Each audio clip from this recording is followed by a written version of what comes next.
اعوذ باللہ من الشیطان الرجیم بسم اللہ الرحمن الرحیم۔ عزیزان من، آج جون 1972 کی 25 تاریخ ہے اور درس قرآن کریم کا آغاز سورہ الاعراف کی آیت 142 سے ہو رہا ہے، 7/142۔ مسلسل داستان چلی آ رہی ہے صاحب ضرب کلیم حضرت موسیٰ علیہ السلام اور قوم فرعون کی باہمی آویزش۔ اس داستان میں ہم اس کشمکش کے مقام سے آگے نکل آئے ہیں۔ بنی اسرائیل فرعون کی سرزمین کو چھوڑ کے صحرائے سینا میں آ گئی ہے۔ حضرت موسیٰ علیہ السلام، حضرت ہارون علیہ السلام، دو پیغمبر ان کے ساتھ ہیں ان کی تربیت کے لیے۔ وہاں سے بات آگے چلتی ہے۔ مقام ایسا آ گیا ہے کہ جو فکری اعتبار سے بڑا مشکل ہے، یعنی مقام نبوت۔ میں پہلے یہ آیات پیش کرتا ہوں، ان کا عام ترجمہ، اور پھر اس کے متعلق کوئی تفصیلی گفتگو ہوگی، کیونکہ یہ دین کی پہلی اصل اور بنیاد مقام نبوت ہے، یعنی جسے ہم کہتے ہیں کہ اسلام لائے، وہ بنیاد اس چیز کے ماننے پر ہے کہ نبی اکرم صلی اللہ علیہ وسلم خدا کے نبی اور رسول تھے۔ جو کچھ انہوں نے ہمیں دیا ہے وہ وہی تھی جو خدا کی طرف سے انہیں ملتی۔ اس بنیادی ایمان کے بعد آگے بات چلتی ہے کہ پھر اس وحی میں کیا ہے، اس کے احکام ہیں، اس کے اوامر ہیں، اس کی نواہی ہیں، اس کے اقدار ہیں، اس کے اصول ہیں، ان کے مطابق چلنا چاہیے، اس میں حقائق بیان کیے گئے ہیں، ان پہ غور و فکر کرنا چاہیے۔ یہ ساری چیزیں آگے چلتی ہیں۔ پہلی بنیادی چیز یہ ہے کہ وہ شے جس پہ ہم ایمان لاتے ہیں وہ ہے کیا؟ وہ وہی ہے۔ اس لیے میں نے کہا کہ فکری طور پہ یہ بڑا اہم مقام ہے۔ تو میں پہلے یہ آیات تلاوت کرتا ہوں، پھر اس کے متعلق ہم بات کریں گے۔ وَوَعَدْنَا مُوسَىٰ 30 لَيْلَةً وَأَتْمَمْنَاهَا بِعَشْرٍ فَتَمَّ مِيقَاتُ رَبِّهِ 40 لَيْلَةً۔ موسیٰ ہمارے وعدے کے مطابق 1 مہینہ اور 10 دن کے لیے الگ ہو کر، قوم سے الگ ہو کر ہماری طرف آیا۔ وقال موسیٰ لأخیہ ہارون اخلفنی فی قومی واصلح ولا تتبع سبیل المفسدین۔ اور انہوں نے اپنے بھائی سے کہا کہ میں جا رہا ہوں، میری غیر حاضری میں تم نے میری جانشینی کرنی، میرا سکسیسر ہونا اور ان کی اصلاح کا کام کرتے چلے جانا۔ اور یاد رکھو، قوم میں ابھی تک بہت سے مفسد موجود ہیں، وہ انتشار اور خلفشار پیدا کرنے کی کوشش کریں گے، محتاط رہنا، کہیں ان کے پیچھے نہ لگ جانا، یہ بڑا خطرہ ہے۔ اس سے آگاہ کیا اور آپ وہاں سے چلے آئے۔ وَلَمَّا جَاءَ مُوسَىٰ لِمِيقَاتِنَا وَكَلَّمَهُ رَبُّهُ۔ موسیٰ ہمارے وعدے کے مطابق آیا، اس کے خدا نے اس سے کلام کیا۔ میں نے کہا کہ میں اس کا عام ترجمہ ہے، پہلے پیش کیے چلا جاتا ہوں۔ اس کے رب نے اس سے کلام کیا۔ قال رب ارنی انظر الیک۔ حضرت موسیٰ نے کہا کہ اے میرے رب، تو نے باتیں تو مجھ سے کی لیکن میرے سامنے نہیں تو آیا، تو بے حجابانہ میرے سامنے آ تاکہ میں تجھے دیکھ بھی سکوں۔ قال لن ترانی ولکن انظر الی الجبل۔ خدا نے کہا کہ نہیں، تو دیکھ نہیں سکتا ہمیں، تو پہاڑ کی طرف دیکھ۔ فَإِنِ اسْتَقَرَّ مَكَانَهُ فَسَوْفَ تَرَانِی۔ تو دیکھ اس کو، اگر وہ اپنے مقام کے اوپر ٹھہرا رہا تو پھر یہ سمجھ لینا کہ یہ امکان ہے اس بات کا تیرے لیے کہ تو خدا کو بے حجابانہ دیکھ لے۔ فَلَمَّا تَجَلَّىٰ رَبُّهُ لِلْجَبَلِ جَعَلَهُ دَكًّا وَخَرَّ مُوسَىٰ صَعِقًا۔ جب اس نے خدا نے نمود کی، ظہور کیا، تجلی کے معنی کسی چیز کی نمود ہوتی ہے، تو پہاڑ کے اوپر تو وہ پہاڑ ریزہ ریزہ ہو گیا اور موسیٰ افتہ بے ہوش ہو کے گر گئے. فلما افاقا قال سبحانک تبت الیک وانا اول المؤمنین. اور جب پھر اس سے افاقہ ہوا انہیں تو انہوں نے کہا کہ یا اللہ میں رجوع کرتا ہوں اس بات سے جو میں نے اپنی جہالت کی بنا پہ یہ کی تھی، اور میں اس بات پہ ایمان لاتا ہوں کہ واقعی تو انسانوں کی نگاہوں کے سامنے نہیں آ سکتی، انسانی نگاہیں تجھے نہیں دیکھ سکتی. قال یا موسیٰ انی اصطفیتک علی الناس برسالاتی و بکلامی فخذ ما آتیتک وکن من الشاکرین. ہم نے کہا کہ اے موسیٰ ہم نے تمہیں منتخب کیا ہے اپنی وحی کے لیے، اپنے پیغامات کے لیے، تو جو کچھ تجھے دیا جاتا ہے اس کو بڑی مضبوطی سے تھامے رکھو تاکہ تمہاری محنتیں بھرپور نتائج برآمد کریں. یہ ہے یہ 3 آیات 42، 44 اور 43 اور 44 کے الفاظ اور اس کا عام فہم ترجمہ. میں نے کہا ہے کہ یہ ہے مقام نبوت. موسیٰ علیہ السلام کہاں گئے، کیوں گئے، وہاں کیا ماجرا ہوا، یہ کیا باتیں ہوئیں، خدا نے کیا کہا، ان کا جواب کیا تھا، کیسے یہ کچھ ہوا، یہ ساری چیزیں اس میں آ گئی ہیں. پچھلی آیات میں نے یہ کہا تھا معجزات کے متعلق کہ جب بھی کوئی نبی اپنا دعوی نبوت پیش کرتا تھا تو مخاطبین مطالبہ کرتے تھے، تقاضا کرتے تھے کہ ہمیں کوئی معجزہ دکھائیے. اور معجزے کے معنی تھے کہ کوئی بات ایسی واقعہ ہو جائے جو عام قانون جو ہے فطرت کا اس کے خلاف ہو، کوئی ایسی بات دکھائیے. اور وہ ہر بار اس کا انکار کرتے تھے. خود خدا نے یہ بات کہی کہ اگر خدا کا معجزہ دیکھنا چاہتے ہو تو یہ کائنات تمہارے سامنے ہے. کائنات میں جس کا جی چاہے پیچھے کی طرف چلتا جائے، بڑے سے بڑا ریسرچ اسکالر نہیں، سائنٹسٹ، انکشافات کرنے والا، تحقیقات کرنے والا، فکری طور پہ بھی اگر چلا جائے، آج بھی اس 20ویں صدی میں بھی اور اس کے بعد بھی جہاں تک جی چاہے چلا جائے، اس کاغذ سخت کی کڑیوں کو پیچھے کی طرف ملاتا چلا جائے گا. لیکن جب اوریجن آف دی یونیورس پہ پہنچے گا تو اس کائنات کی ابتدا کہاں سے ہوئی، کیسے ہوئی، تو وہاں وہ دیکھے گا کہ یہ جو قانون ہے، سلسلہ ہے کہ ایک چیز ہوتی ہے اس سے ایک دوسری چیز پیدا ہوتی ہے، وہاں یہ سلسلہ ختم ہو جائے گا. ایک مقام کے اوپر رکنا پڑے گا اسے یہ کہنے کے لیے کہ پھر اس کے پیچھے تو یہ بات نہیں سمجھ میں آتی کہ یہ کیسے ہو گیا. خدا نے اسی چیز کو کہا کہ یہ ہے معجزہ جہاں تمہاری عقل خود عاجز آ جاتی ہے یہ سمجھنے سے کہ کیسا ہو گیا. بدیع السماوات والارض.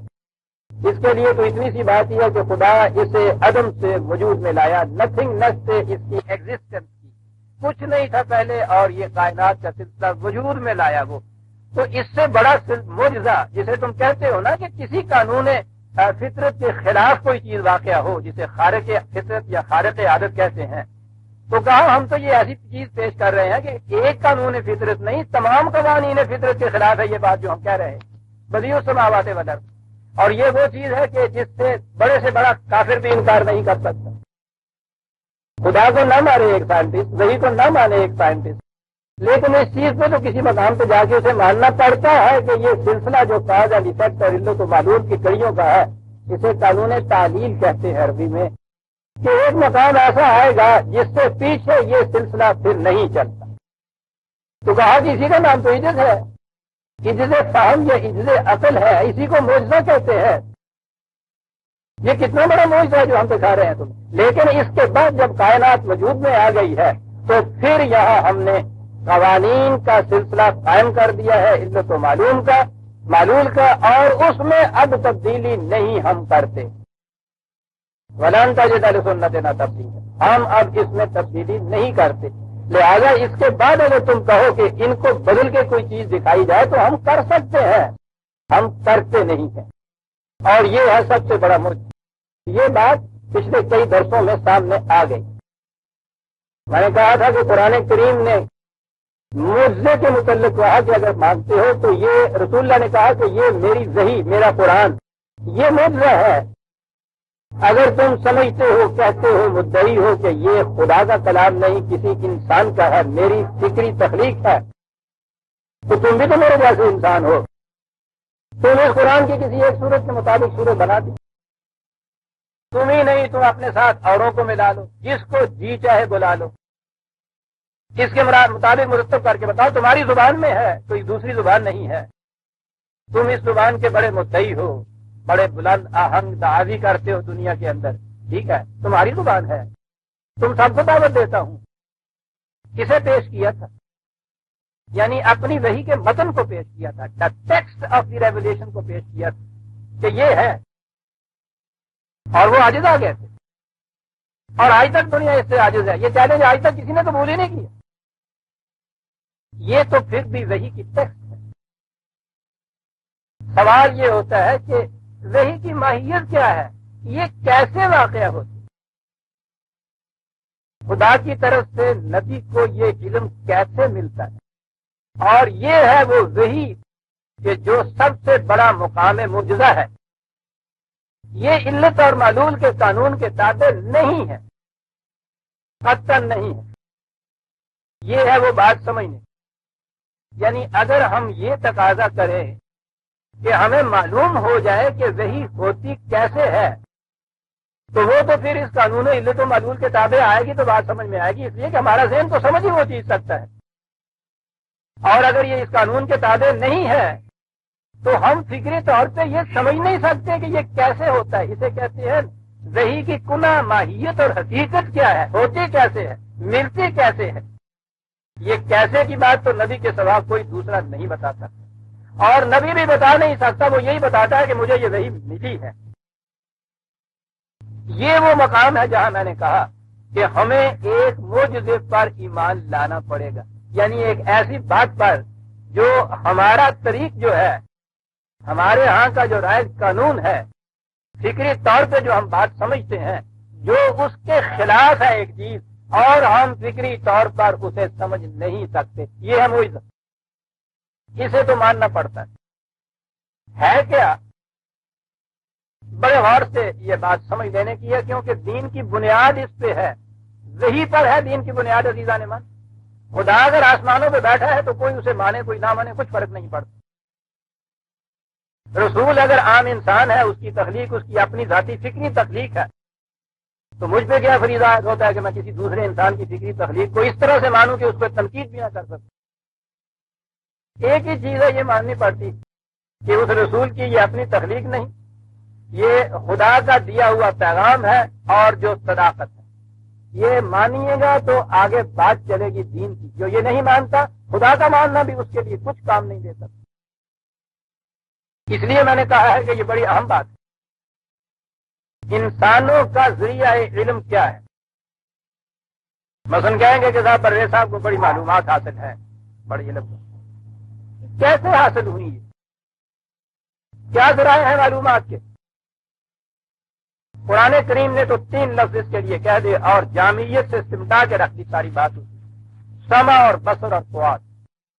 یہ حواس، سینسز، اور ایک وہ شے کہ جسے آپ مائنڈ کہتے ہیں، فکر انسان، ایک ایسی قوت کہ جو سینسز کے ذریعے جو معلومات اندر پہنچے ان پہ غور و فکر کرنے کے بعد کسی نتیجے پہ پہنچے۔ میرا کان ایک آواز سنتا ہے، کان نہیں مجھے کچھ بتاتا، وہ آواز ہے جو آگے منتقل کرتا ہے کسی مقام سے۔ آج تک یہ معلوم نہیں ہو سکا کہ وہ مقام کیا ہے انسان کے اپنے جسم کے متعلق، اسے مائنڈ کہا جاتا ہے۔ مائنڈ کے متعلق کچھ نہیں بتا سکتا کوئی کہ ہوتا کیا ہے۔ بہرحال میں اس میں بات میں نہیں پڑتا، کہیں یہ آواز پہنچتی ہے اندر اور وہاں سے یہ فیصلہ ہوتا ہے کہ یہ گولی کی آواز۔ ہم نے تو چونکہ عام طور پہ یہ عام کھٹکا آہٹیں اور اس میں گولی کی آواز سنی ہے، اس لیے ہم گولی کی آواز کیا کہتے ہیں۔ یہ فوجی جو ہیں وہ تو اس آواز سے یہاں تک بتا دیتے ہیں کہ ویپن کس قسم کا ہے، اندر سے ایک چیز آتی ہے کس قسم کا۔ اس کے بعد ایک چیخ ہمارے کان میں آتی ہے، وہ وہاں پہنچتی ہے اس مقام پہ، وہ کہتا ہے یہ تو فلاں کی آواز مجھے نظر آتی ہے۔ اگر وہ عام انسان کی آواز ہے تو وہ یہ سمجھتا ہے کہ کسی انسان کو گولی لگی، یہ چیز ہو گئی۔ اگر وہ آواز ایسے انسان کی ہے جو ہمارا عزیز ہے تو اندر سے ایک اور جذبہ بیدار ہوتا ہے کہ اٹھ کے ہم بھاگتے ہیں کہ ہمارے فلاں عزیز کو گولی لگی۔ یہ جو چیز ہے سینس پرسپشن کہتے ہیں، ان چیزوں کو دیکھنا، سننا، سونگنا، چکھنا، چھونا۔ اندھیرے میں سرسراہٹ سے معلوم ہو جاتا ہے کہ کوئی جانور چل رہا ہے، ہم وہ اندھے یا ہم بھی کسی چیز کو یوں چھو کے بتا دیتے ہیں کہ یہ ابھی میز ہے، یہ پنکھا ہے۔ یہ ذرائع ہیں معلومات کے ہمارے، یہ ذرائع معلومات اندر پہنچاتے ہیں۔ اندر ایک شے ہے جو پھر فیصلہ کرتی ہے کہ یہ ہے کیا، اور اس سے آگے بھی کیوں ہے، مجھے کیا کرنا چاہیے۔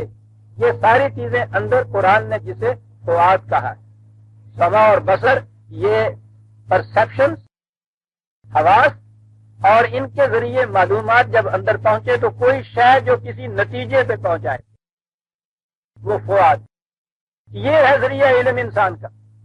اب اس علم میں اضافے یوں ہوتے چلے گئے یا اس کے راستے یوں پھیلتے چلے گئے کہ انسان کا ذاتی مطالعہ کے معنی کسی دوسرے کی فکر جو کتاب میں آئی ہے اس سے یہ استفادہ کرتا ہے، اس کا مشاہدہ، خود دیکھتا ہے چیزوں کو۔ جتنا زیادہ مشاہدہ وسیع ہوتا ہے اتنی معلومات وسیع ہوتی ہیں۔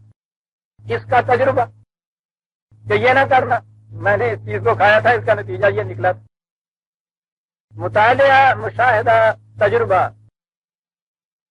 یہ وہ چیزیں ہیں جن سے معلومات حاصل ہوتی ہیں، اور اس کے بعد اس کی فکری کڑیاں وہ اسے کسی نتیجے پہ پہنچاتی۔ یہ لاجیکل پروسیس آگے ہوتا ہے، منطق کی کڑیاں ساتھ ملا کے۔ وہ جس کسی کی بات پہ ہم ہنس دیتے ہیں نا، جسے کہتے ہیں لطیفہ بن گیا، وہ ہوتا یہ ہے اس میں کہ وہ معلومات تو اس کو ٹھیک پہنچتی ہیں، یہ جو منطق کی کڑیاں ہوتی ہیں نا اس میں سے ایک کڑی غلط ہو جاتی، جب وہ کڑی غلط ہوتی ہے، جب وہ اس نتیجے میں پہنچتا ہے تو پھر ہنس دیتے ہیں۔ منطق کی کڑی، سردار جی نے آگے اسے پوچھا مالی سے کہ وہ پانی دیتا ہے گا؟ کہنے لگا جی نہیں، مالی بڑا کام چور ہے گا، پانی دیتا ہے گا؟ کہنے لگا جی نہیں دیتا ہے گا۔ کیوں نہیں دیتا ہے پانی؟ تو بڑا کام چور۔ کہنے لگا جی آج میہ وردہ تھی، کہنے لگا چھتری دے کے نہیں دیتا جانتا۔ یہ ہم کیوں ہنسے ہیں؟ ایک منطقی کڑی ہے درمیان میں سے جہاں یہ شخص غلطی کر گیا ہے۔ یہ منطقی کڑیاں جب صحیح ہوتی ہیں تو ہم ایک نتیجے سے پہنچ جاتے ہیں۔ یہ ہو سکتا ہے کہ فکری طور پہ یہ کڑیاں صحیح ہوں پھر بھی غلط نتیجے پہ ہم پہنچے، وہ لطیفہ نہیں بنتا، وہ جہالت ہو جاتی، وہ فکری اجتہادی غلطی کہلاتی۔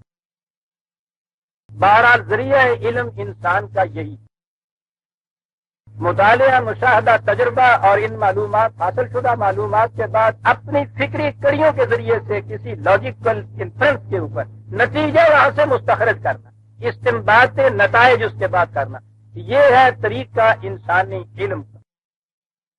کوئی دوسرا طریقہ نہیں ہے انسانی علم۔ اس میں یہ چیز ٹھیک ہے۔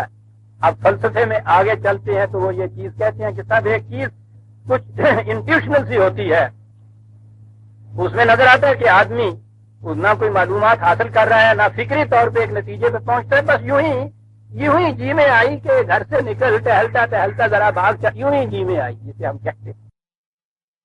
وہ فلسفے کی اصطلاح میں ان اصطلاحات میں نہیں جاتا کہ فنی چیزیں ہیں، ضرورت نہیں درس کے اندر۔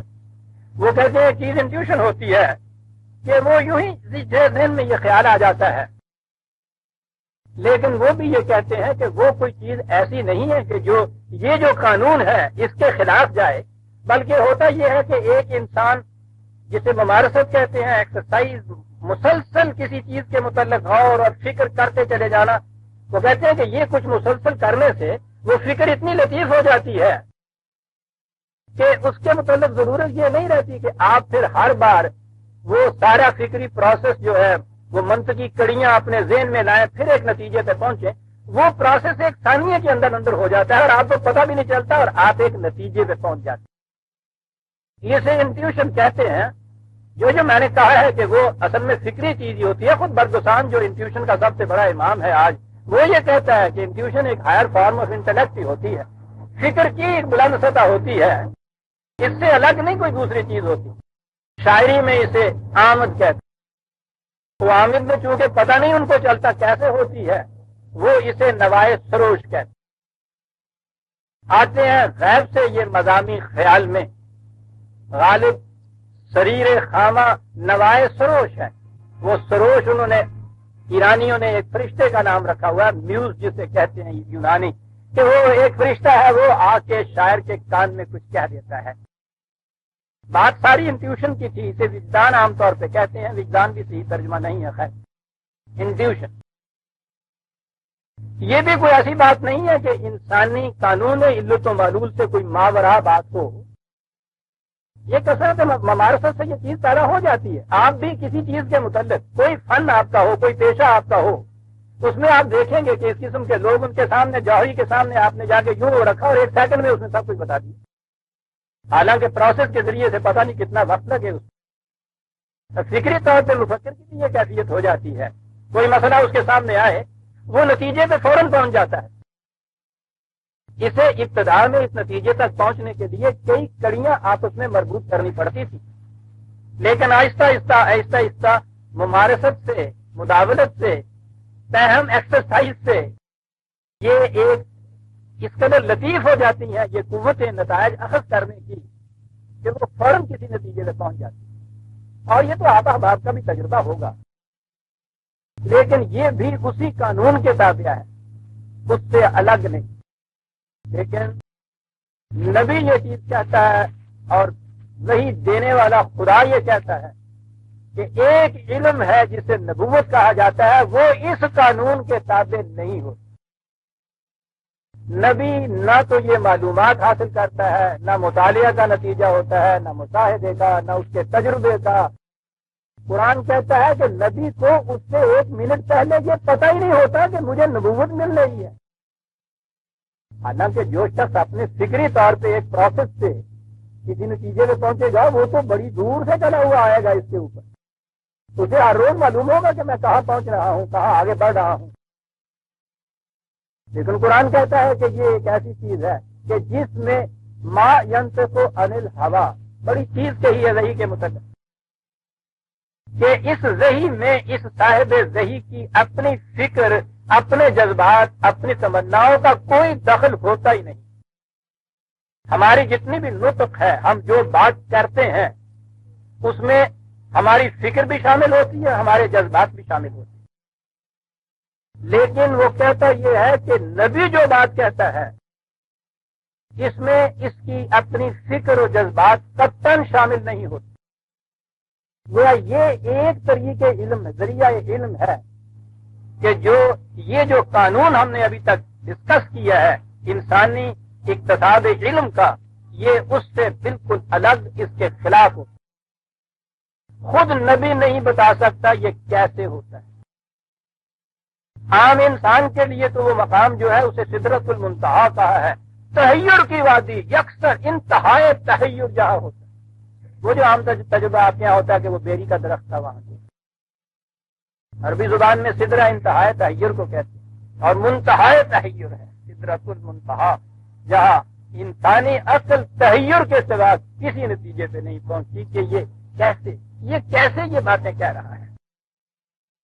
فکری طور پر وہ منطقی گرفت میں لایا ہی نہیں جا سکتا. پروسیس اس کا، میں یہ پروسیس کی بات کر رہا ہوں، جو کچھ وہ کہتا ہے وہ آگے بات آئے گی. کس طریقے سے وہ یہ بات کہتا ہے، اسے کیسے معلوم ہو گیا، نہ نبی بتا سکتا ہے نہ کوئی اور بتا سکتا. جب قرآن کہتا ہے ماضی کے متعلق کہ وہ جس وقت حضرت مریم کے متعلق بیٹھے ہوئے وہ ہیکل کے آبار وہ آپس میں جھگڑ رہے تھے، وہ وہاں کے پروہت کہ کون لے جائے اس لڑکی کو، اور ان کی نگاہوں کی آلودگی جو تھی وہ کیا کچھ نہیں غمازی کر رہی تھی، اور اس کے لیے پھر آپس میں جھگڑنے کے بعد انہوں نے قرآن اندازی کی. قرآن یہ کہتا ہے رسول اللہ سے کہ تو وہاں موجود نہیں تھا اور یہ کہیں کسی کتاب میں لکھا ہوا نہیں. تو وہ جتنے بھی ذرائع تھے وہ علم کے، یہ ان کے الرغم ایک چیز دی گئی، ماضی کی بات، مستقبل کی بات دی گئی. ماضی کے متعلق تو بہرحال کہیں کہا جا سکتا ہے کہ صاحب کہیں ہوگی، کہیں سنی ہوگی. مستقبل کے متعلق حضور کی وحی میں یا قرآن کریم میں جو کچھ ہے وہ اگر میں آپ کے سامنے لاؤں تو وہ تو ایک پورا ذخیرہ بن جائے گا. لیکن میں صرف ایک مثال آپ کو دینا چاہتا ہوں 1400 سال پہلے کی. سورہ شورا 42 آیت 29 42/29.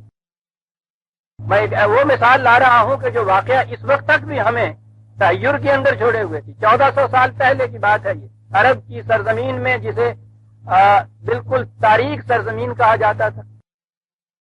عام نوشت و خوان کی کیفیت یہ تھی کہ رسول اللہ علیہ وسلم نے جب دعویٰ کیے تو مکے میں جو ان کا مرکز تھا ان کی ثقافت کا تہذیب کا, وہاں صرف 17 آدمی ایسے تھے جو نوشت و خوان جانتے تھے. لٹریسی جسے آپ کہتے ہیں. ایجوکیشن تو بہت بڑی چیز ہے, ساری دنیا سے کٹ آف. اور اگر دنیا کو بھی لیں تو 1400 سال پہلے کی دنیا, اس زمانے میں تو بدلی نوسی نظام جو تھا اس افلاک کے متعلق کہا یہ جاتا تھا اس میں کہ یہ زمین ساکن ہے اور اس کے گرد یہ سورج وغیرہ چکر کھاتا ہے. کہا یہ جاتا تھا زمین چپٹی ہے, اس طرح سے رکھی ہوئی ہے. معلومات کی تو کیفیت یہ تھی انسانی معلومات کی. اس زمانے میں مثلا یہ کہنا کہ کلن فی فلک یسبحون, کہ یہ ہر کرہ اپنے اپنے آربٹ کے اندر تیرتا پھر رہا ہے. یہ عرب کا ایک امی یہ کرے اجرام فلکی آربٹس اس میں یہ تیر رہا ہے, ذہن انسانی کے تصور میں نہیں آ سکتا تھا. لیکن جو میں آج پیش کر رہا ہوں اسے دیکھیے کہ اس سے بھی کتنی آگے چلی گئی. وَمِنْ آيَاتِهِ خَلْقُ السَّمَاوَاتِ وَالْأَرْضِ وَمَا بَثَّ فِيهِمَا مِنْ دَابَّةٍ وَهُوَ عَلَى جَمْعِهِمْ إِذَا يَشَاءُ قَدِيرٌ. خدا کی نشانیاں پوچھتے ہو, ڈھونڈتے ہو, اس کی نشانیوں میں سے یہ دیکھیے, یہ کائنات ارض اور سما, یہ تمہاری یہ ارض اور یہ سما کے اندر پھیلے ہوئے تمام مجرام فلکی جتنے بھی, ان کی تخلیق. اور اس کے بعد کہا ہے کہ تخلیق اور زمین اور باہر کے کروں کے اندر جو آبادیاں ہیں, دابتن ذی حیات کو کہتے ہیں, کوئی چیز جو لیونگ ہوگی.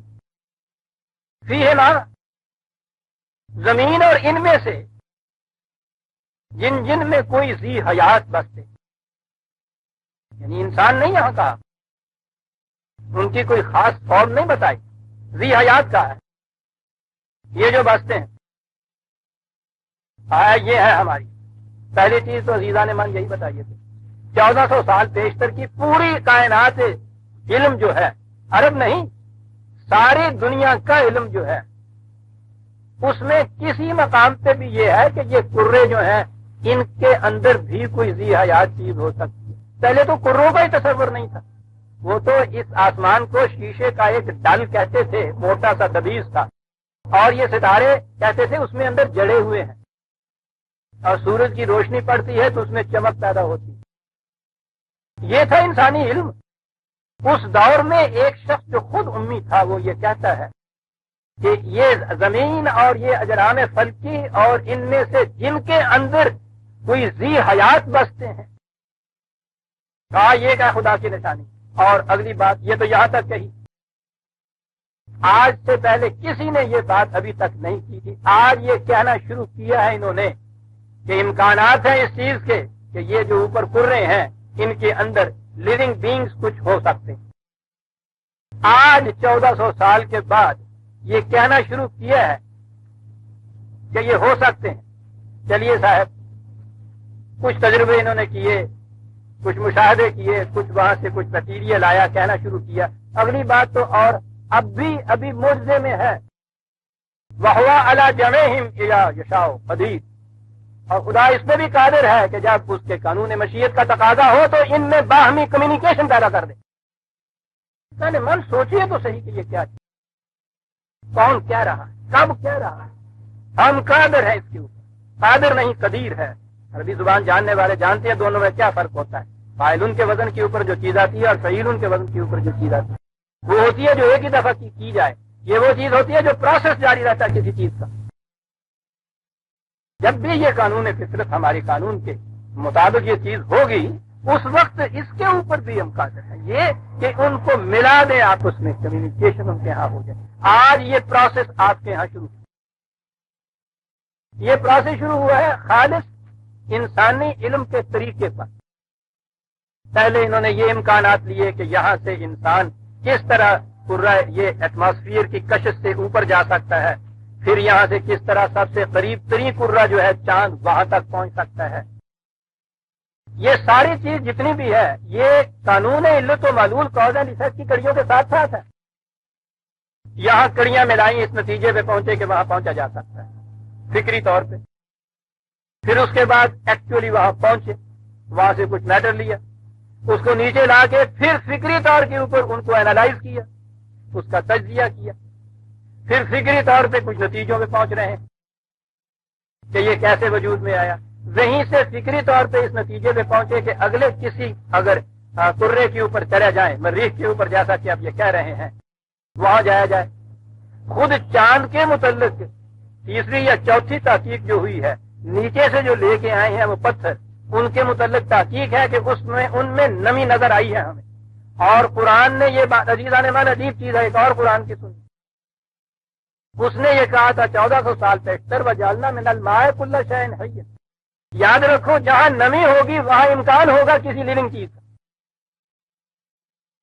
یہ آج کا یہ انسان اس تلاش میں تھا یہ معلوم کرنے کے لیے کہ کیا ممکن ہے کہ چاند میں کہیں اوپر نیچے درمیان میں اس کی سطح کے نیچے کہیں کوئی لیونگ چیز. اس تلاش کے لیے کیا طریق تھا؟ وہ کہتے تھے یہ معلوم ہونا چاہیے کہ نمی ہے اس کے اندر یا نہیں.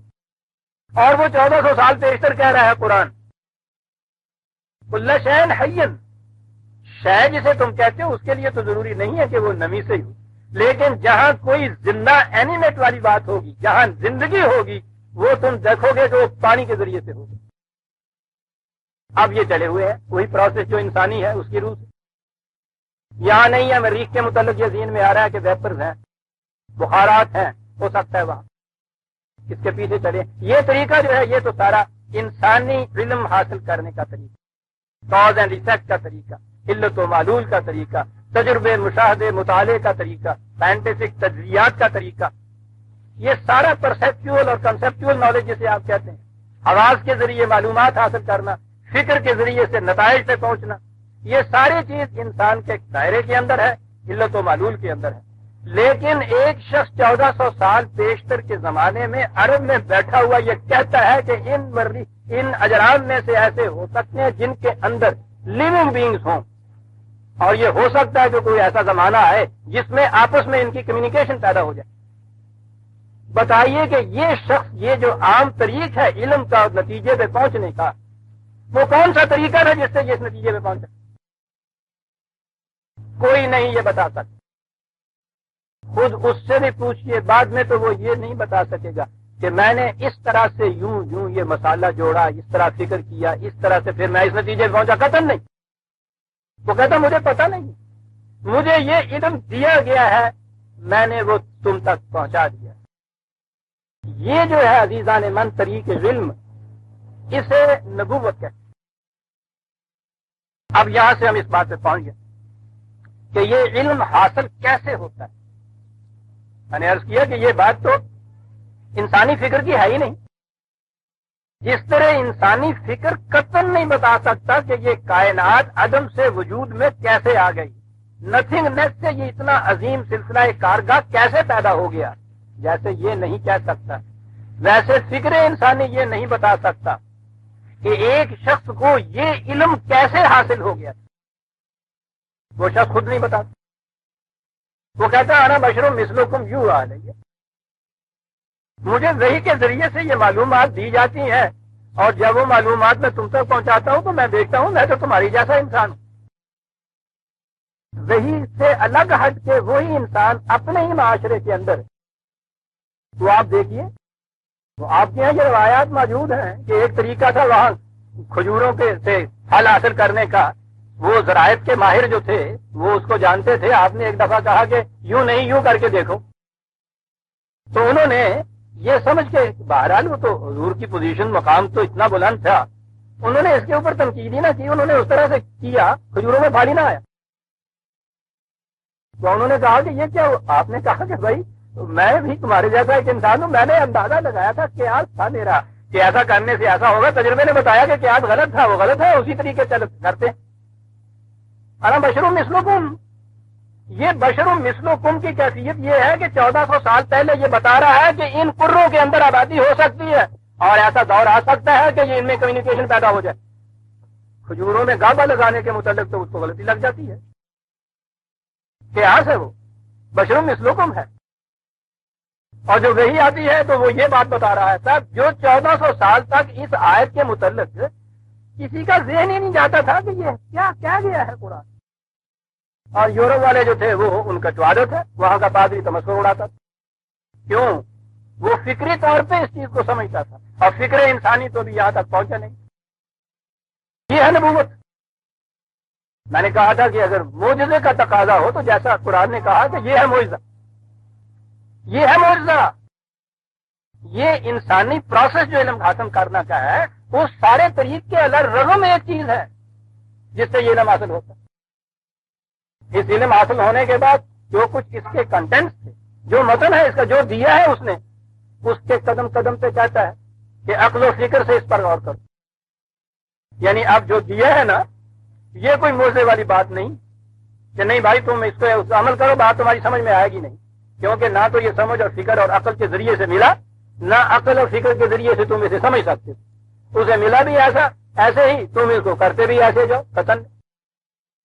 وہ کہتا ہے کہ اسے اب فکری طریقے کے اوپر سمجھنا چاہیے، کیونکہ جو کچھ اس میں ہم نے دیا ہے وہ انسانی فکر کا جو طریق ہے بالکل اس کے مطابق پورا اترے گا. اس میں ہر چیز اب توجہ کے مطابق بیان کی گئی ہے. کیا بات. ادھر تخلیق کائنات کا آغاز، وہ یہ جتنا بھی پروسیس ہے creation and cause and effect کا، اس کے رغم ایک معجزہ، لیکن پوری کائنات اسی کاز اینڈ ایفیکٹ علت و معلول کے قاعدے کے اندر. ادھر وحی اسی طرح سے کاز اینڈ ایفیکٹ کے سارے قاعدوں کو توڑتی ہوئی ایک ذریعہ علم وحی کے ذریعے سے جو ملا وہ خالصتاً کاز اینڈ ایفیکٹ کے قاعدے کے مطابق فکری طور پہ سمجھنے کے قابل. اللہ اکبر. کیا بات ہے اس قرآن کی. ورنہ ہونا یہی چاہیے تھا کہ صاحب جس کو ملا ہے وہ کہتا ہے کہ مجھے پتا نہیں کیسے یہ ملا ہے، میں تو فکری طور پہ نہیں بتا سکتا کیسے ملا ہے. جو کچھ ملا تھا اس کے متعلق بھی وہ کہتا کہ بابا نہ مجھے پتا کیسے ملا ہے نہ تم ٹکراؤ، ایسے ہی مجھے ملا ایسے ہی تم اس سے وہ کرتے چلے جاؤ قتل. تو جو ملنے کا طریقہ ہے نا یہ ہے جسے آپ معجزہ کہیں گے اور جسے نبوت کہا جاتا ہے، جسے وحی کہا جاتا ہے. یہ سمجھنے کی جتنی کوششیں کی جائیں گی کہ یہ طریقہ کیا تھا، کیسے ملتا تھا، سارے بیکار ہے، احمقوں کا کام. وہ جو چیز انسانی فکری طریق کے مطابق ہی نہیں ملی، فکری طریق سے سمجھنا کہ کیسے ہوا تھا، اس سے زیادہ حماقت کیا ہو سکتی. ضمن میں آپ کو بتاؤں کہ ہمارے ہاں یہ عقل کے متعلق جو ڈنڈے لیے پھرتے ہیں کرتے کہ تصوف آپ کا جو ہے اس کی بنیاد اس پہ ہے وہ عقل کے پیچھے ڈنڈا لیے پھرتے. ان کا دعویٰ یہ ہے کہ کالے استدلالیاں کیوں بھی ہوا، عقل کی کوئی دلیل ایسی نہیں جو محکم ہو جو ماننے کے قابل. یہ ہے ان کا دعویٰ.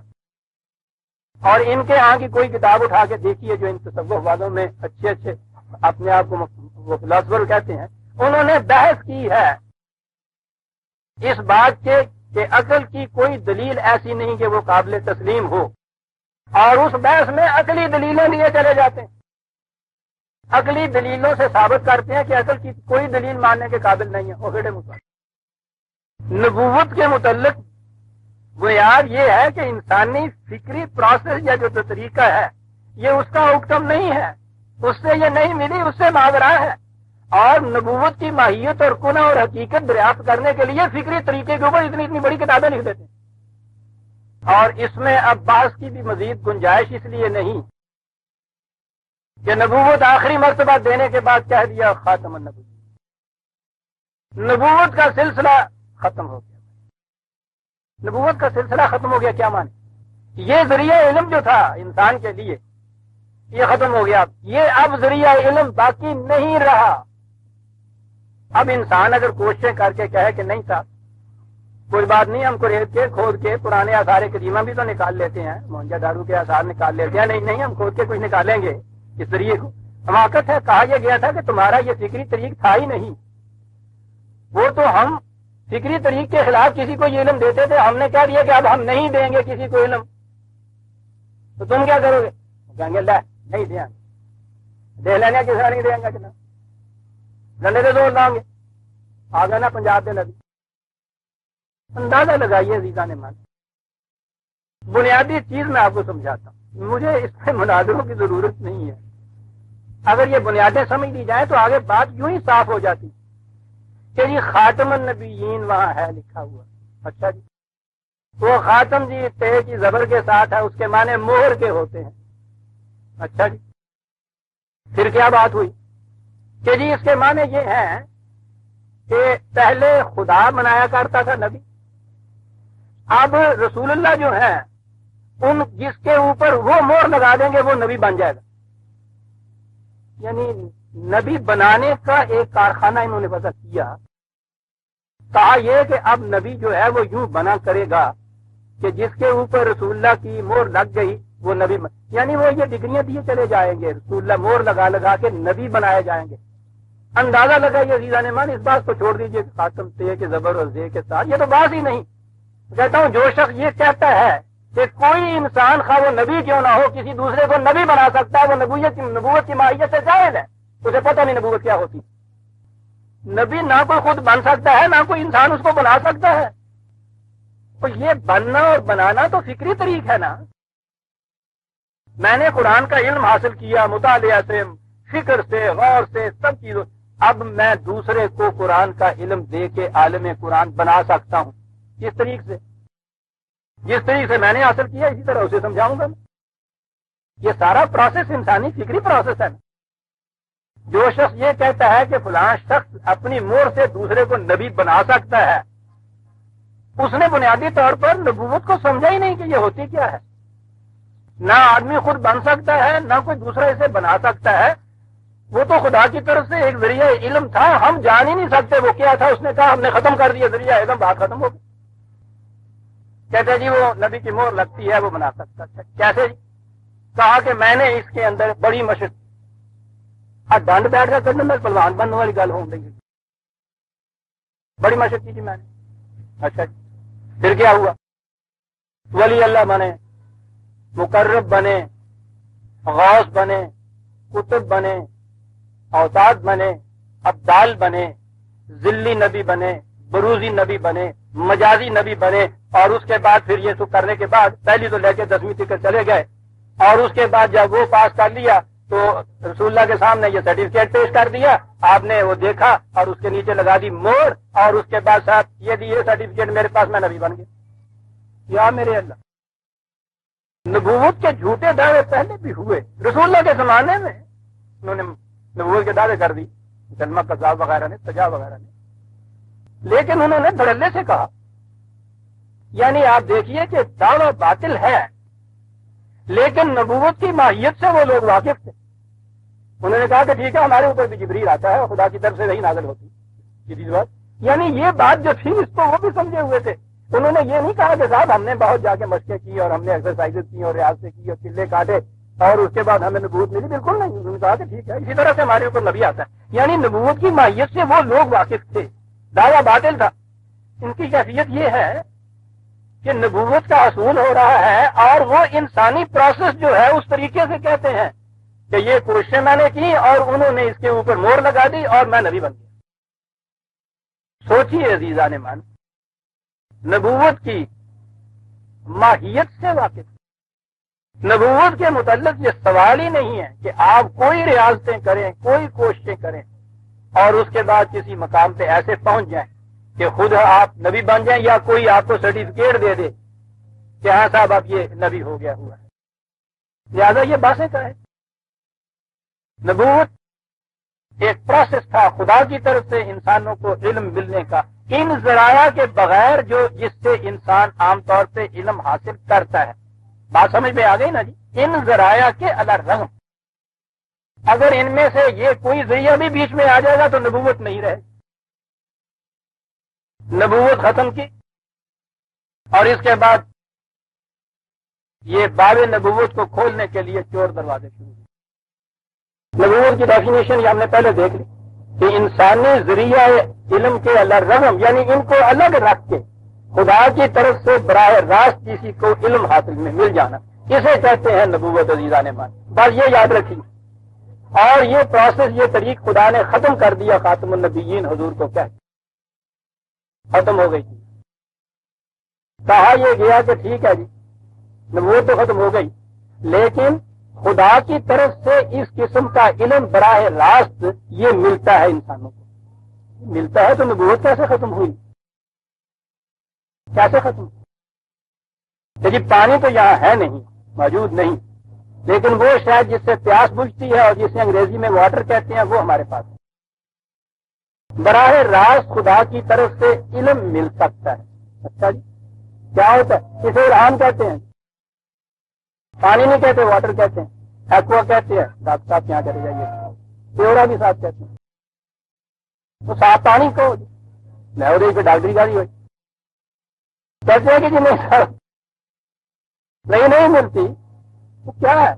چلیں گے الہام ہوتا ہے، کیا ہے؟ خدا کی طرف سے براہ راست علم اس پروسیس کو درمیان میں لائے ہوئے جو ان پہ انسانی کے ذرائع حصول علم کے کیسا جسے نبوت کہتے ہیں کہ نہیں جن باب نبوت تو بند ہو گیا ہوا، تو یہ کیا ہے؟ یہ اقوا پیورا ہے، الہام ہے، کشف ہے، تماشی، وہ ذریعہ علم بند ہو گیا، اس سے ہم ذریعہ کیا کہیں صاحب؟ بہرحال خدا کی طرف ختم نبوت کے معنی یہ ہے عزیزان مان کے اب رسول اللہ صلی اللہ علیہ وسلم کے بعد خدا کی طرف سے براہ راست کسی کو علم ملنا جس میں انسانی ذرائع علم میں سے کسی کا دخل نہ ہو، یہ طریق علم ملنے کا ختم ہو گیا حضور کی ذات کے اوپر۔ اب علم کا ذریعہ تو یا تو وہی سارا رہا، فکر، مطالعہ، مشاہدات، تجربہ، فکر، منطقی استنباطات، اور اس کے اندر ایک معلومات کا ذریعہ یا چیز قرآن کریم، وہی خداوندی۔ اس پر ایمان ہمارا یہ کہ جو کچھ اس میں لکھا ہوا ہے وہ اٹرنل ٹروتھ ہے، صداقت ہے، سچائی، گڑمڑ نہیں ہے کہ کچھ ٹھیک باتیں بھی ہیں، کچھ اس میں ایسا بھی آ گیا ہوا، صرف اس کے متعلق یہ اتنی سی بات۔ اور یہ چیز بھی پھر آپ اپنی فکری طور پر اس چیز کا ثبوت ہم پہنچائیں گے، اپنے آپ کو مطمئن کریں گے کہ واقعی یہ ایسا ہے، اسی ذریعہ علم فکری طور پر۔ قرآن میں شروع سے آخر تک دیکھ جائیے، قرآن کریم کی صداقتوں کو ماننے، پرکھنے، آگے پہنچانے کا ذریعہ تدبر، تفکر، عقل، شعور، فکر، یہ ساری چیزیں ہیں جو انسانی ذریعہ علم کی تھی، وہ یہاں کہیں بھی یہ نہیں لکھا ہوا کہ صاحب اس کے اندر وہ باطنی علم بھی تمہیں کسی طرح سے مل جائے۔ سوال ہی نہیں باطنی علم ملنے کا، کوئی چیز باطنیت نہیں ہے، اب کھلی ہوئی وہی جو قرآن کے اندر آ گئی، اس کے سمجھنے سوچنے کا طریقہ وہی انسانی فکر، یہ ہے جو ہم آگے چلتے ہیں عزیزان من جان، یہ ہے نبوت۔ لہذا یہ نبوت یعنی یہ علم جو براہ راست ملتا تھا خدا سے کسی انسان کو، یہ ملتا کیسے تھا کوئی شخص اسے جان نہیں سکتا۔ اب اس ملنے کے بعد اگلی بات یہاں یہ کہا ہے کہ حضرت موسیٰ علیہ السلام کو کہ تمہیں بے رسالاتی و بے کلام، ہم نے اس مقصد کے لیے تمہیں چن لیا ہے، منتخب کیا ہے۔ یہ دو چیزیں بھی یہاں بڑی اہم۔ کلام تو وہی خدا کی طرف سے علم کا مل جانا ہے، اسے مل گیا علم تو بس اتنا ہی اسی کہ کسی ایک کو اس نے علم دے دیا نہیں، اس کے ذمہ فریضہ ہوتا ہے رسالت کا۔ رسالت کے معنی ہے اس علم کو دوسروں تک پہنچانا۔ اب ہمارے ساتھ جو تعلق پیدا ہوتا ہے نبی کا، وہ رسالت کے ذریعے سے ہوتا ہے۔ اگر جو کچھ اسے ملا ہے وہ اپنی ذات تک رکھے تو رکھے تھے، ابن مریم ہوا کرے کوئی، ہمیں اس سے کیا تعلق ہوا؟ اس کو کتنے ہی حقائق کیوں نہ مل جائیں، کتنی صداقتیں کیوں نہ مل جائیں، اس کی اپنی ذات کو شاید اس سے کچھ فائدہ پہنچے، مجھے اس سے کیا واسطہ؟ میرا تعلق جو ہوتا ہے قائم، وہ جو فریضہ رسالت ہے اس سے ہوتا ہے کہ اس نے اپنی اس نبوت کے علم کو ہم تک پہنچایا۔ رسالت کے معنی ہے پیغمبری کرنا، پیغام خداوندی پہنچائی۔ وہ جو ہے نا بکلامی، وہ ہے نبوت، اسے نبی کہتے ہیں۔ نبی ہی اپنا فریضہ جب ادا کرتا ہے کہ جو اسے نبوت کا علم ملا ہے اسے دوسروں تک پہنچائے تو اسے رسول کہتے ہیں۔ اب یہاں ان کی دوسری جہاد کہہ رہے ہیں من نیستم رسول نیا وردام کتاب، میں نبی ہوں رسول نہیں ہوں، یعنی نبوت تو مجھے وہ علم تو مل گیا، لیکن منع کر دیا گیا کہ اسے پہنچانا نہیں دوسروں تک۔ اور دعوے ان کے یہ ہیں کہ صاحب پتہ نہیں شاید 60 یا 80 الماریاں بھری ہوئی ہیں کتابوں کی جس میں انہوں نے اپنے ان الہامات کو دنیا تک پہنچایا اور دنیا سے کہا کہ ان کو مانو۔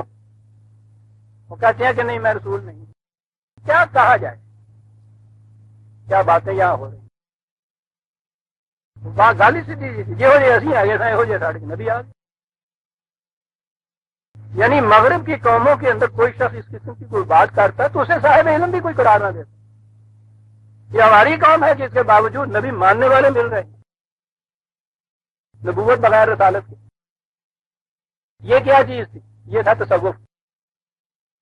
تصوف والے کہتے ہیں کہ خدا ہم سے ہم کلام تو ہوتا ہے لیکن اس کے بعد کے اندر دسی نہ کسی میں چوراں کا ٹولا گل نہ کری اے مدعی عشق سے پروانہ بے آموز کار سوکھتا رہا جہاں سدو آواز نہ. عشق سیکھنا ہے پروانے سے جلتے جل کے مر گیا زبان پہ بات نہیں لایا. یہ مدعیاں در طلبش بے خبرانہ. یہ جو دعوے کرتے ہیں یہ اس کے طلب میں بے خبر ہے. کارا کے خبر شد خبرش باز نیا. جسے اس کا کچھ پتہ چل جاتا ہے اپنا ہی پتہ نہیں لگ رہا کہ ہاتھی میں ہوتا ہے. خبرش باز نے آمد اشتہار دینے پہنتے آگے نہیں کتنے گم ہو گئے. خبرش باز نے آمد اس کی اپنی خبر باز نہیں آتی. یہ جو سب سے بڑا پہنچا ہوا ہوتا ہے وہ مجذوب ہوتا ہے نا آپ کے اس امت کے ساتھ کیا کیا نہیں ہوگا وہ بات نہیں کرتا. تو یہی چیز تھی کہ جو ہمارے ہاں بہت بڑے ایک صوفی گنے جاتے ہیں عبد القدوس گنگوہی بہت بڑا سلسلہ جو تصوف کا چلتا ہے تو انہوں نے یہ چیز کہی بڑے فخر سے یہ کہ محمد رسول اللہ صلی اللہ علیہ وسلم آسمان کی انتہائی بلندیوں تک پہنچ کر پھر واپس آ گئے دنیا انسانیت میں. خدا کی قسم اگر میں اس مقام پہ پہنچتا تو واپس آنے کا نام ہی نہ دیتا. حالانکہ خبر شد خبرش باز نے. اب یہ چیز ہوئی سر کہ وہاں سے علم ملتا ہے پیام ملتے ہیں کلام ملتا ہے اور اس تاکید کے ساتھ کہ بات نہ کسی سے کریں اور ان کی محفل میں جا کے بیٹھیے تو ساری باتیں ہی وہ یہ کہتے ہیں کہ رات میں گیا ہوا تھا لمحے سے یہ بات ہوئی یہ کچھ ہوا یہ قصہ ہوا سارا کوئی بیان کر رہے ہو. لیکن وہ اسی طرح سے جیسے ہم کرتے ہیں نا بات یہ سنی اس نے کہا کہ صاحب بات نہ کسی سے کرنا آگے جا کے اس سے کہا کہ دیکھنا بھائی میں نے تم سے بات کی آگے نہ کرنا تم نے تو شام تک سارے شہر میں روڑا پہ جاتا. عزیزان من آپ کے دین کے ساتھ یہ ہوا ہے. بات میں یہ کہہ رہا تھا کہ نبوت کا مقام کیسے ہوتا ہے کیسے وحی ملتی ہے کیا پروسیس اگر اس کو کہا جائے کوئی میں تو اس کے لیے لفظ بھی استعمال نہیں کرنا چاہتا. غیر نبی اس کو جان ہی نہیں سکتا. خود نبی یہ کہتا ہے کہ مجھے پتہ نہیں مجھے تو کل تک اس کا بھی علم نہیں تھا. کتاب کسے کہتے ہیں ایمان کیا ہوتا ہے رسول اللہ صلی اللہ علیہ وسلم یہ فرما رہے ہیں. اس کے کنٹینٹ اس کا متن جو ہے وہ ہے ہمارے سامنے اس کے ساتھ ہمارا تعلق. لہذا جہاں جہاں بات آئے گی وحی ملنے کی وہاں ہم ان مقامات کو دیکھ کر آگے بڑھ جائیں. فکری طور پہ ہم سمجھ نہیں سکتے پھر سوچ لیجئے اس کی ماہیت کو نہیں سمجھ سکتے اس کی گناہ اور حقیقت کو نہیں سمجھ سکتے کہ کیسے یہ کچھ ہوا. جو کچھ ملی ہے وہی وہ خالصتاً نقلی طور پہ ہمارے سامنے اس کے اوپر غور و فکر کرنا ہوگا. ہمیں کیسے ملی تھی یہ ہم نہیں نہ سمجھ سکتے ہیں نہ نبی بتا سکتا ہے. کسی بتائے گا تو وہی نا جو خود فکری طور پہ کسی نتیجے پہ وہ پہنچا ہوگا تو اسے تو خود علم نہیں ہوتا. لہذا میں یہ عرض کر رہا تھا کہ یہ وہ مقام آئے ہیں جہاں نبوت کی کنو حقیقت کے متعلق کچھ ذکر ہو رہا ہے. ہم فکری طور پہ ان کے متعلق کچھ نہیں جانتے. جاننے کی کوشش کرنا ہی اس بات کی دلیل ہے کہ ہم نبوت کی کنو حقیقت یا ماہیت جو اس کو سمجھے نہیں. سوال ہی نہیں.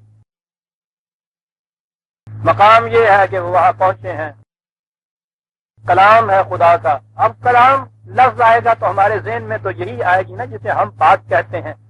حلق سے آواز کا نکلنا زبان سے تلفظ کا ادا ہونا الفاظ بن کے دوسرے کے کان میں پہنچنا ان الفاظ کا اس کے ذہن تک پہنچنا اس کو سمجھنا اس چیز کا اسے کلام کہا جائے گا. لیکن ظاہر ہے کہ جب ہم خدا کا کلام کہیں گے تو یہ جو فزیکل پروسیس ہے طبی پروسیس ہے کہ وہ حلق سے الفاظ کا نکلنا، زبان سے الفاظ کا نکلنا، خدا کے متعلق تو یہ باتیں یوں نہیں ہوں گی۔ لہذا جب ہم پہلی بات ہی جب کہیں گے خدا کا کلام، اس کلام میں اور جو ہماری کلام ہے اس کے اندر بنیادی طور پر فرق کرنا ہوگا۔ تو ہم کہیں گے کہ صاحب اگر وہ یہ ہے ہی نہیں، کلمہ ہی اس میں نہیں ہے، لفظی یوں نہیں آئے، زبان سے ادا ہی نہیں ہوا، تو تھا کیا؟ یہ ہم بتا نہیں سکتے کیسے یہ چیز نبی کے قلب میں پہنچی تھی۔ اسی لیے قرآن میں کہیں یہ کہا ہے کہ وہ جبریل وہ حضور کے قلب کے اوپر اس نے نازل کیا ہے، کہیں القا کا لفظ آتا ہے اس کے لیے، وہ کوئی بات کسی قلب کے ساتھ ہے، فکری چیز نہیں۔ موسیٰ علیہ السلام گئے، خدا نے کلام کیا ان سے، اب ظاہر ہے کہ وہ کلام یوں نہیں جو ایسے میں آپ سے کلام کر رہا ہوں، یہ ہم کلامی اس قسم کی نہیں ہے، ہم جیسے ایک دوسرے سے باتیں کرتے ہیں، ہم نہیں کہہ سکتے کہ زبان ذہی میں یہ خدا کے ساتھ ہم کلامی کیا ہو۔ کلام کیا تھا یوں سمجھانے کے لیے، یوں بتانے کے لیے، یوں نظر آیا، بات کان میں پہنچی تو شدت آرزو سے جیسے یہ تڑپ کے زبان پہ بات آ گئی کہ پس پردہ باتیں کیوں کی جا رہی ہیں، کبھی حقیقت منتظر نظر آ لباس مجاز میں، ذرا کھل کے سامنے آؤ، آواز سنائی ہے، اگر اسے فردوس سے گوشت بنایا ہے تو خود سامنے آؤ، جنت نگاہ بھی تو بنے، یہ آنکھیں بھی تو تمہاری دید کے لیے تڑپ رہی ہیں۔ یعنی میں اس چیز کو یوں ہی اپنے ادبی انداز میں بات کر رہا ہوں، ہم بالکل نہیں کہہ سکتے کہ بات کیا معاملہ ہوا تھا۔ یہ جو اس قسم کی تسکین ہے، یہ تو انسان کے دل کی ایک آرزو ہوتی ہے، بلکہ وہ تو ذوق نظر جو ہے اس سے بھی راضی نہیں ہوتا۔ دیکھنے کے بعد تسکین کو ہم نہ روئیں جو ذوق نظر ملے، اتنا ہی ہو کم از کم ذوق نظر تو ملے، تسکین کو ہم نہ روئیں جو ذوق نظر ملے، حوران خلد میں تیری صورت مگر آہا کیا کیا جاتا ہے یہ سب، کم از کم شکل تو تیرے جیسی ہو، اکھیاں دے راج لین، تسکین کو ہم نہ روئیں وہ بات وہاں کہا، کم از کم اتنا تو ہو، بے حجابانہ سامنے آ جائے۔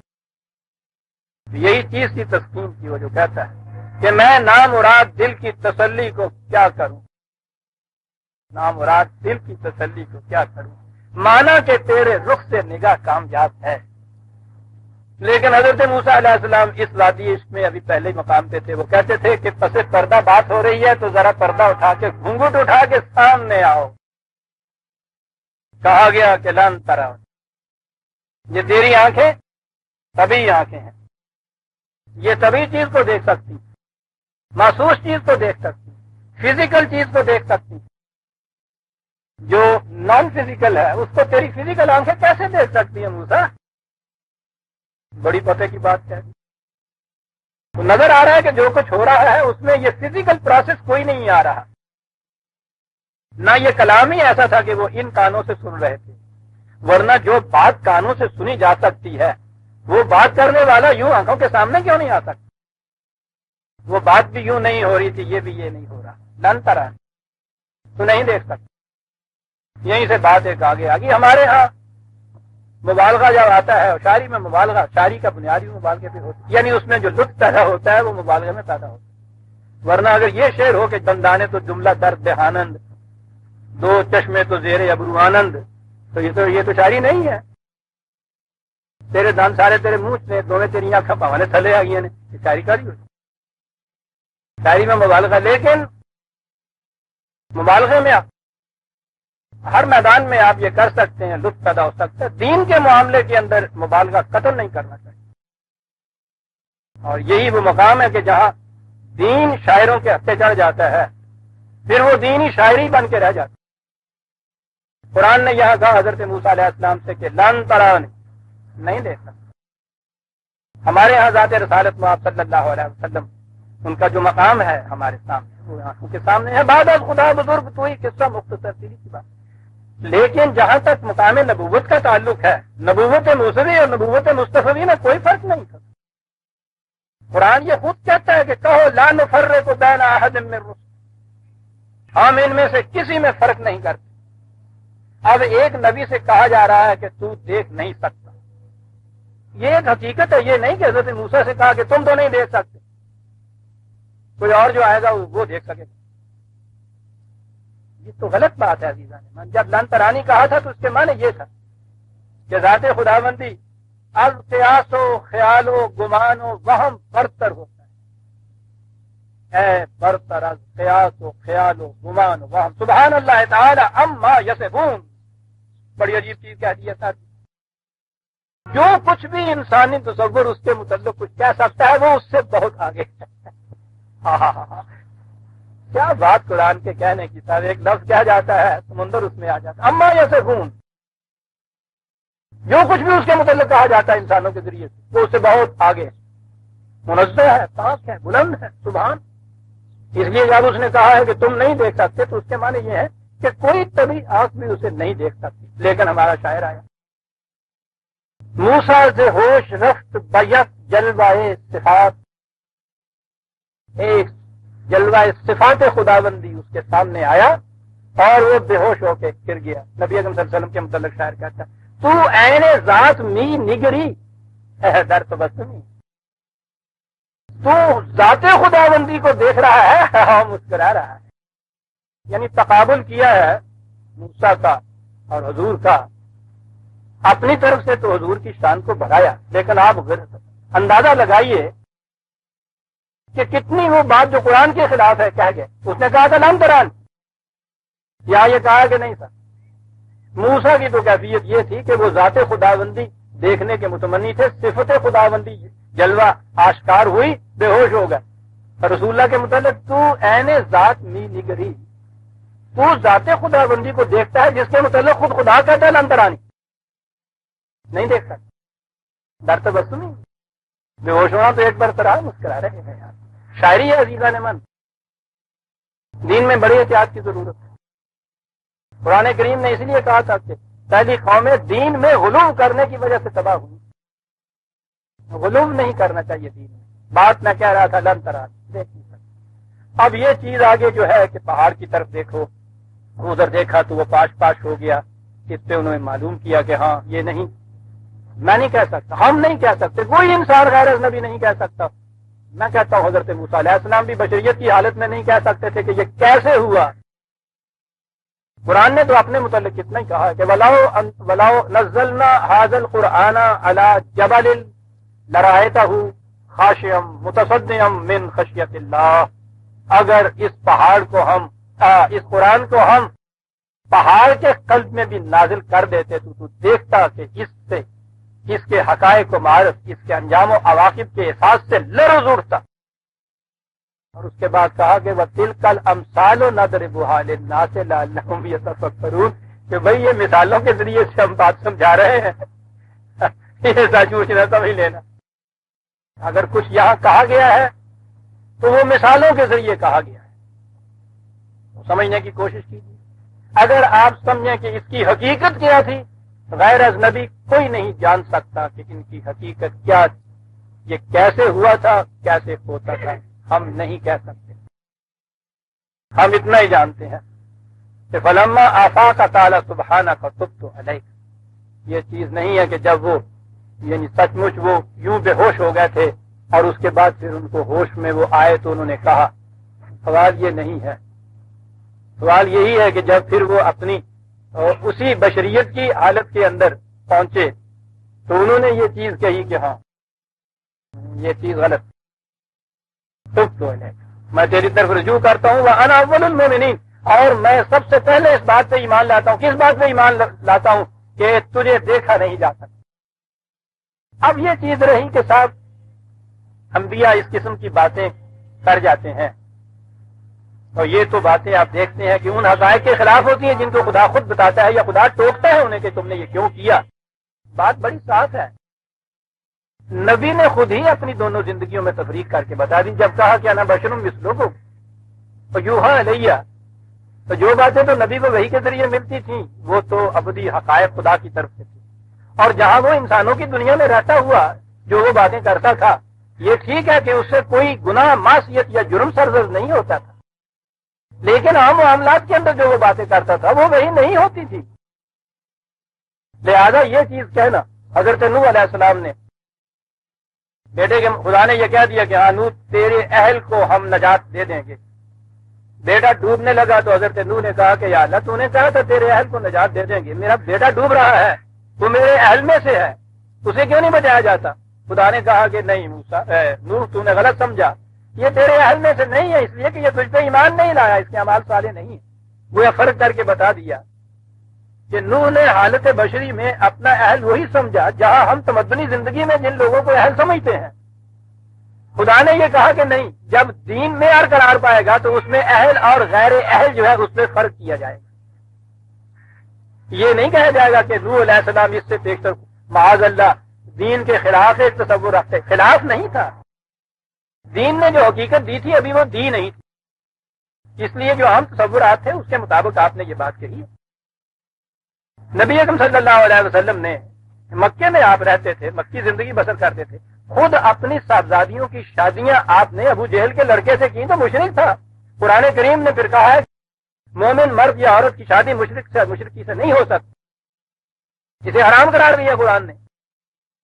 لیکن اس حکم آنے سے پیشتر رسول صلی اللہ علیہ وسلم نے اپنے معاشرے کے قاعدے قانون کے مطابق یہ رشتے کیے، تو یہ معصیت نہیں ہے، یہ کوئی چیز جرم نہیں تھی، گناہ نہیں تھی۔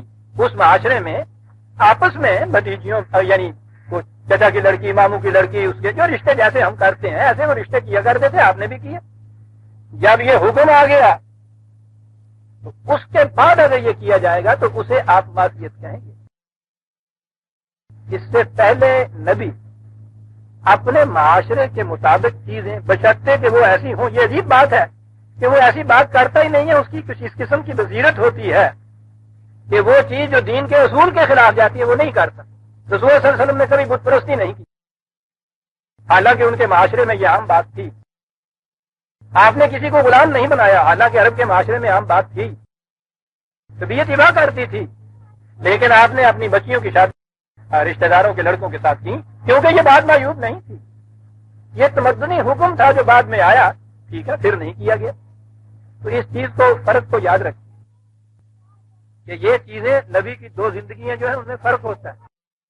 پہلے بھی وہ کوئی بات ایسی نہیں کرتا جسے معصیت کہا جائے خدا کا، صرف یہ ہے کہ قرآن نے وحی نے ابھی اس امور کی وضاحت نہیں کی ہوتی، اسی لیے انہوں نے یہ کہا کہ میں اس چیز پہ ایمان لاتا ہوں واقعی کہ تو آنکھوں سے نہیں دیکھا جا سکتا، اور میں اسے واپس لیتا ہوں جسے کہتے ہیں اپنی ریکویسٹ کو۔ کہا یہ کہ ہم نے کہا کہ موسیٰ ہم نے تمہیں منتخب کیا ہے علی الناس، نوع انسانی پر کلام کے لیے، یہ پیغام، یہ تم سے ہم باتیں کر رہے ہیں، وحی دے رہے ہیں، رسالات، اور یہ حکم دے رہے ہیں کہ ان کو جا کے پہنچاؤ دوسروں تک۔ یہ دونوں فریضے ہیں ایک نبی کی، نبوت کا ملنا خدا کی طرف سے، اسے انسانوں تک پہنچانا۔ فخذ ما آتیتک کا پہلی بات یہ ہے کہ نبی خود اس کے اوپر عمل کرتا ہے، قوت سے اس کو تھامو جو تمہیں دیا جا رہا ہے۔ یہی وہ عصا تھا جو وہاں سے ملا تھا، وہ سہارا تھا زندگی کا، قوت سے تھامو اس کو جو دیا جا رہا ہے تم، تاکہ تمہاری محنتیں بھرپور نتائج پیدا کریں۔ جو دیا گیا تھا یہ معلوم نہیں کہ اس کا طریقہ کیا تھا، جو دیا گیا تھا نبوت کے ذریعے سے، اگلا فریضہ اس کا رسالت کا تھا، دوسروں تک پہنچانا۔ اس زمانے میں طریقہ یہ تھا کہ جو چیز محفوظ رکھنی ہوتی تھی وہ مٹی کی تختیاں بناتے تھے، ان تختیوں کے اوپر، گیلی گیلی تختیوں کے اوپر وہ لکھ لیتے تھے، تو وہ گویا اس میں کنڈا ہو جاتی تھی نا، اس میں یہ الواح ہوتی تھی اس زمانے میں جن کے اوپر لکھا جاتا تھا۔ تو جو بھی خدا نے پیغام دیا، کلام دیا موسیٰ کو، اس کی رسالت کا طریقہ یہ تھا، وَكَتَبْنَا لَهُ فِي الْأَلْوَاحِ مِنْ كُلِّ شَيْءٍ۔ یہ اگلی آیت آتی ہے کہ تختیوں کے اوپر نہایت عمدگی سے اس چیز کو لکھا گیا، محفوظ کیا گیا، دین کے متعلق تمام چیزیں اس میں دی ہوئی تھیں۔ یہ ہم یہاں سے اگلی دفعہ لیں گے سورہ الاعراف کی آیت 144 تک۔ آج عزیزان مان ہم آ گئے۔ ربنا تقبل منا انك انت السميع العليم.